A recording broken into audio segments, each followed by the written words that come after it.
ಇಂದೇ ಡೌನ್ಲೋಡ್ ಮಾಡಿ ಮತ್ತು ನಿಮ್ಮ ನೆಚ್ಚಿನ ಶೋಗಳನ್ನು ಆನಂದಿಸಿ. ಕಮಲಾ, ಸೇರ್ನ ಒದ್ಯೋಕ್ ಮುಂಚೆ ಗಂಡನ ಹೆಸರು ಹೇಳಬೇಕು.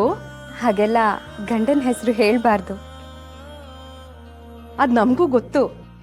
ಹೆಸರು ಹೇಳ್ದೆ ಒಗಟಾಗಿ ಹೇಳು ನೋಡೋಣ.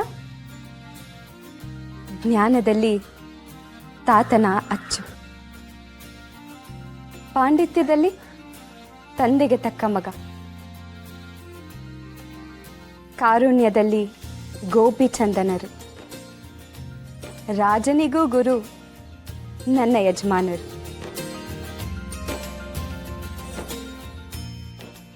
ಎಷ್ಟು ಸೊಗಸಾಗಿ ಹೇಳಿದ್ಯೆ ಗುರುರಾಜ. ನಿನ್ ಹೆಂಡತಿ ಬುದ್ಧಿವಂತೆ ಕಣೋ. ಅಣ್ಣ, ಈಗ ನೀನ್ ಅತ್ಗೆ ಹೆಸರು ಹೇಳು. ಹೂವುಗಳಲ್ಲಿ ಪರಮೋಚ್ಚ ರಾಣಿ, ದೇವತೆಗಳಿಗೂ ಇವಳೆಂದರೆ ಅಕ್ಕರೆ. ಅವಳೇ ನನ್ನಾಕೆ ಕೆಂದಾವರೆ.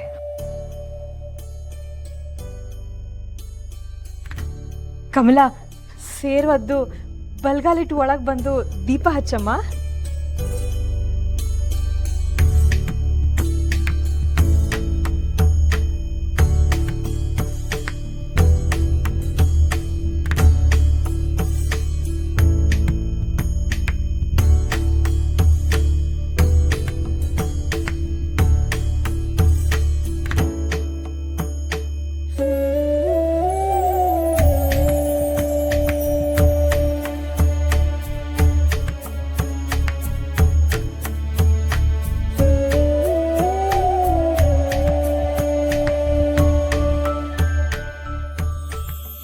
ಅಮ್ಮ ಕಮಲಾ, ನಮ್ಮನೆಗೆ ಸೊಸೆಯಾಗಿ ಬಂದು ದೀಪ ಹಚ್ಚಿದ್ಯಾ. ಈ ದೀಪ ನಂದಾದೀಪವಾಗಿ ಬೆಳಗಲಿ. ನಿನ್ನಿಂದ ಈ ಮನೆ ಕೀರ್ತಿ, ಪರಂಪರೆ, ಸಂಸ್ಕೃತಿ ಎಲ್ಲವೂ ಇನ್ನೂ ಎತ್ತರಕ್ಕೇರಲಿ. ಅಪ್ಪ ಗುರುರಾಜ, ಇನ್ನು ಈ ಮನೆಯ ಸಮಸ್ತ ಜವಾಬ್ದಾರಿಯೂ ನಿಂದು. ಈಗ ಮುದ್ರೆ ಮನೆತನದ ಹೆಸರನ್ನ ಕಿಂಚಿತ್ತೂ ಲೋಪವಾಗದ ಹಾಗೆ ಉಳಿಸಿ ಬೆಳೆಸೋ ಜವಾಬ್ದಾರಿ ನಿಂದೆ ಕಣಪ್ಪ. ನಮ್ಮ ಮನೆತನಕ್ಕೆ ಒಂದು ಹಿನ್ನೆಲೆ ಇದೆ, ಇತಿಹಾಸ, ಘನತೆ ಎಲ್ಲವೂ ಇದೆ. ಅದೆಲ್ಲವೂ ನಿನಗೋ ಗೊತ್ತು ಅಂತ ಭಾವಿಸ್ತೀನಿ.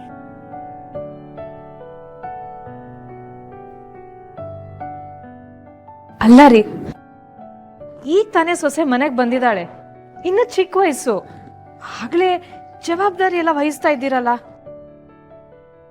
ಗೋಪಿ, ಮಕ್ಕಳಿಗೆ ವಿದ್ಯೆ, ಸಂಸ್ಕಾರದ ಜೊತೆಗೆ ಸಂಸಾರದ ಜವಾಬ್ದಾರಿಗಳನ್ನು ಕಲಿಸ್ಬೇಕು. ಗುರುರಾಜ ಇನ್ನಷ್ಟು ಓದ್ಲಿ, ಜ್ಞಾನ ಸಂಪಾದಿಸ್ಲಿ, ಅದ್ರ ಜೊತೆಗೆ ಮನೆ ಜವಾಬ್ದಾರಿನೂ ನೋಡ್ಕೊಳ್ಳಿ. ಅಮ್ಮ ಕಮಲಾ, ನಮ್ ಗೋಪಿ ಇದ್ದಾಳಲ್ಲ, ತುಂಬಾ ಮೃದು ಸ್ವಭಾವದವಳು. ವಯಸ್ಸಾಗಿದೆ ಅಷ್ಟೇ, ಆದ್ರೆ ಅವಳ ಮನಸ್ಸಿನ್ನು ಮಗು ತರ.